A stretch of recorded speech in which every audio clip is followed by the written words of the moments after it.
Baik, bismillahirrahmanirrahim. Assalamualaikum warahmatullahi wabarakatuh.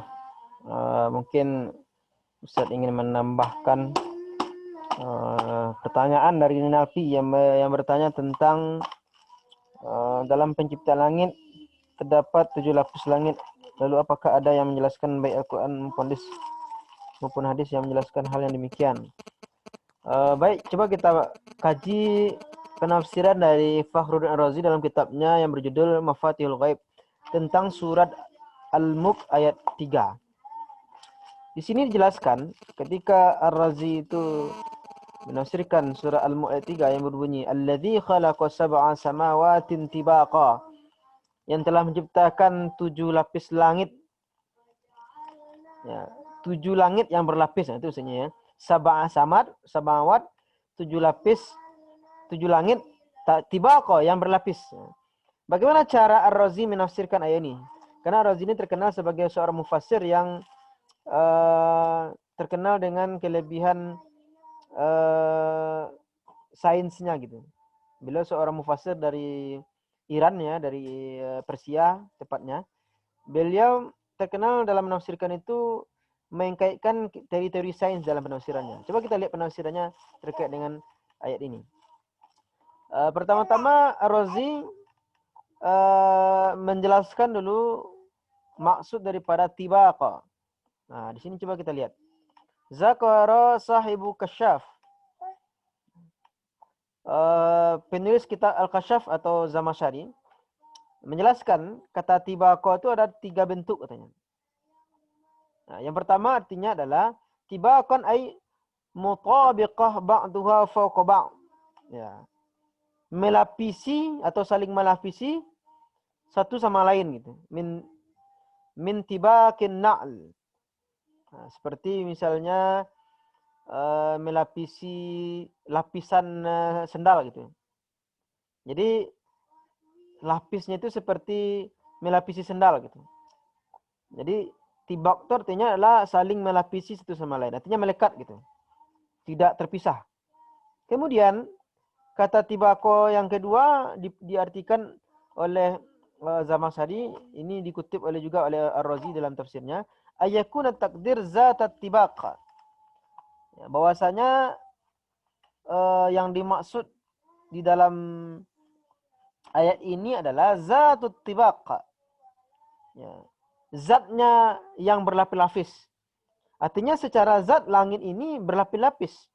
Bukan secara sifat saja. Jadi langit itu sifatnya berlapis-lapis gitu.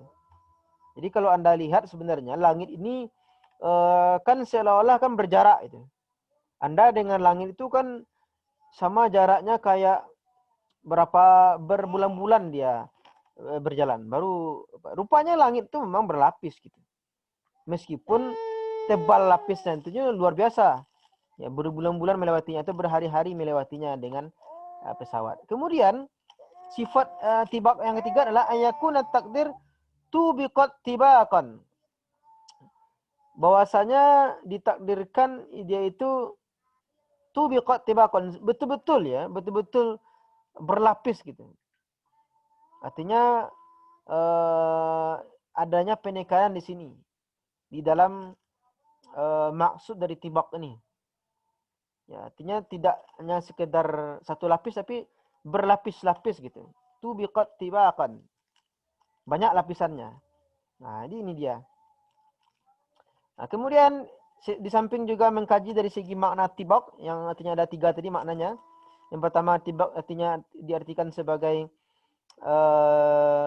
saling melapisi satu sama lain. Yang kedua diartikan sebagai secara zat dia betul-betul berlapis. Yang ketiga lapisannya itu banyak. Setelah menafsirkan kata tibak atau lapisan tadi, kemudian Ar-Razi juga menjelaskan dalalah hazis samawat ala qudrah min wujuh. Ya. Langit-langit ini menjelaskan bahwasanya kemampuan atau takdir Allah memiliki berbagai macam. Di antaranya adalah min haitsu inna baqiyat fi jawil hawa al-mu'allaqah bila imad wala silsilah. Bahwasanya langit itu baqiyat fi jawil hawa. Dia itu ya menetap di di udara mu'allaqa. Ya, seolah dia itu tergantung gitu. Ya, tergantung bila imad. Tapi tergantungnya tanpa adanya tiang yang tempat dia bergantung. Wala silsilah, dan juga tidak ada juga rantai gitu. Nah, ini juga menceritakan bahwasanya langit itu berlapis atau bergantung tanpa adanya tiang. Nah, luar biasa kan?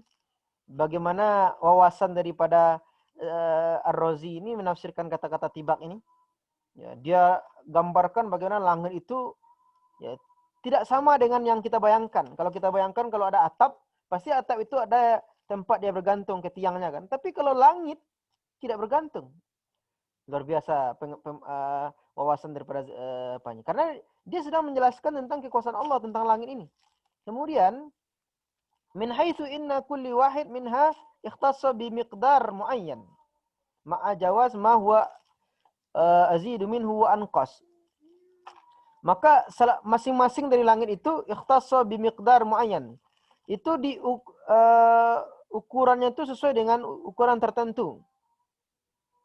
Min jawaz ma huwa azyad minhu wa anqas, sesuai dengan apa yang lebih besar atau apa yang lebih kecil.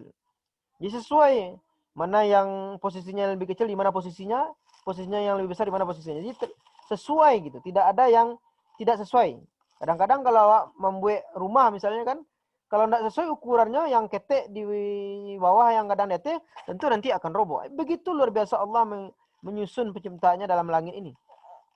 Sesuai yang besar di mana posisinya, yang kecil mana posisinya. Wasalisuha annahu ikhtassa kullu wahid minhu bi harakatin khassah. Dan juga Allah juga mengatur sesuai dengan pergerakannya bagaimana gitu. Tidak hanya ukuran yang diatur Allah, pergerakannya juga bagaimana. Agar